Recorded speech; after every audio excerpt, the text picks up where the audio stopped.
Quillemont est un laboratoire pharmaceutique qui se trouve à Bayonville, un laboratoire qui emploie 200 personnes et qui a la particularité d'être spécialisé en phytothérapie, les médicaments et les préparations à base de plantes. Le respect de l'environnement, c'est primordial chez nous. Alors d'abord parce que c'est lié à notre métier, on fait des préparations à base de plantes. Si l'environnement ne reste pas intact ou de bonne qualité, ce sont nos matières premières qu'on aura du mal à trouver. Au quotidien, on essaye d'avoir le moindre impact possible sur l'environnement. Lorsqu'un nouveau collaborateur arrive au sein de l'entreprise, il reçoit toujours une formation d'entrée en matière, donc découvrir exactement ce qu'on fait dans la société, mais également le côté environnemental est toujours représenté. Et donc, on va expliquer les habitudes de la société, comme par exemple le tri des déchets. On demande donc au personnel d'éteindre les lumières dès le moment où on sort de la pièce. On demande également de ne pas imprimer des mails si ce n'est pas nécessaire. Ou encore, on demandera d'éteindre les écrans de son PC lorsque la journée est terminée. On a mis en place le Citizen Day au sein de l'entreprise. Donc, ce Citizen Day permet aux collaborateurs de prendre une journée pour travailler dans une association, que ce soit donc dans un but sociétal ou environnemental.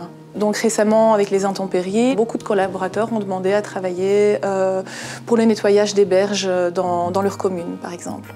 Ensuite, au niveau quotidien, il faut souvent, au niveau du personnel, redire certaines choses. Donc il y a beaucoup de petits panneaux à gauche, à droite. C'est important d'appliquer le personnel. On a fait un atelier zéro déchet qui a été très apprécié par tous, durant lequel on a fabriqué de la poudre à lessiver.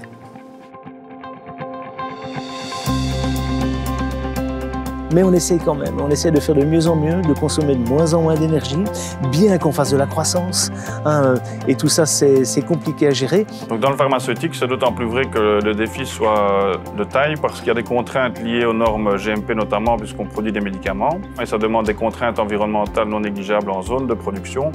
Et ces contraintes sont énergivores. Notre objectif, d'ici 2030, c'est d'être autonome électriquement, c'est-à-dire de produire nous-mêmes toute l'électricité que nous allons consommer avec de l'éolien et du photovoltaïque et avec, bien sûr, des solutions de stockage. Donc la première chose à faire, c'est de se faire accompagner par une équipe de consultance qui est experte dans le domaine pour avoir d'une part une photographie de ce qu'on consomme aujourd'hui et ce qu'on consommera demain et d'autre part pouvoir amener des solutions pour pouvoir produire cette électricité, cette énergie dont on a besoin. Cette équipe de consultance, elle va nous aider également dans l'élaboration du nouveau bâtiment logistique pour avoir un bâtiment qui soit autonome énergétiquement et neutre en carbone.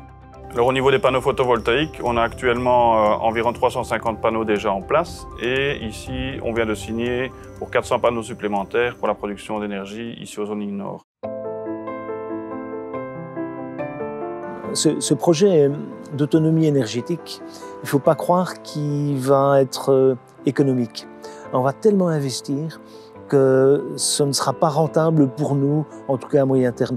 Mais ce sera un investissement rentable pour l'humanité et c'est ça qui est important. Je pense que cette autonomie énergétique, chacun devrait avoir en présence d'esprit ce genre de démarche pour pouvoir aussi être conscientisé par rapport à la production et à la consommation et pouvoir soi-même accomplir sa petite pierre à l'édifice pour montrer qu'on peut quand même pouvoir tirer à profit des énergies renouvelables sur place. Comme on est une entreprise qui n'est pas cotée en bourse, qui ne laissera jamais entrer des investisseurs externes, on n'aura jamais d'énormes capitaux. Or, nos ambitions environnementales ont un coût et nécessiteront des moyens économiques, des moyens financiers qu'on va devoir générer nous-mêmes. Et ça donne du sens à la croissance. Ce qui compte, c'est de participer à l'effort que les hommes doivent absolument faire pour limiter le réchauffement climatique.